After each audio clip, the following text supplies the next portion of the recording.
Cibra sibh ón pí ó marachú an cheo agus hami brín an dú muoin Leabhar-mheas acum agus roin mi Leabhar-mheas an Gaelic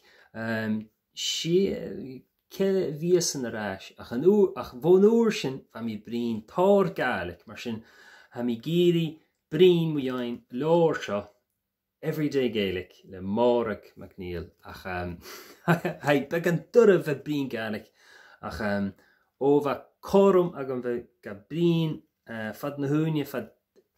da heachgan fíimi mi í a chhlachcha níis. Mar sin, seo sin mi. Níis ga dhéanú sin.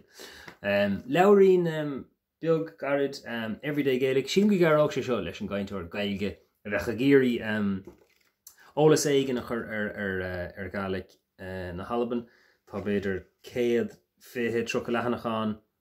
Na ceisna sin tá sé cinna incasúla rud dheofa i gúil leabhar taistil beidir beag an níos fearbartha sin bhfuil is a go rudí ar nós ann cadastit chunastáú gohfuil tú ann bliana seachtaí léhananta códa dhéanamh agus aithne ar ghaoine an aimseir taobh má taistil agus léir. An sin tá rudí ortha an agus mata a gurí ordú a dhéanamh agus léir. Neadar beidir an airfá sin faoi air an freisinach. Neadar cé go rialta is go bhéalfáil le dhéanamh sin seirbhís in Gaelic á fan áitina is dócha ach áitina glóir fiúsa géaltach ní bhí fá í sin tá reinstais seanachil agus termián so tá an term in méle an term in Gaelic agus an sin tá fuimnú an atá bunthirúnú an bhéirle beidir nach é sin is fear ach tá CD a dul leis an leabhar agus déis le gachéin in cheann den nachna seo. Is táim go garach seo leis an gcainteoir Gaeilge ólas sciúrt happy a thuirt ar hangan na Gaelic agus raim mi héin sin agus dún sich mi tór rudan agus tór fachlan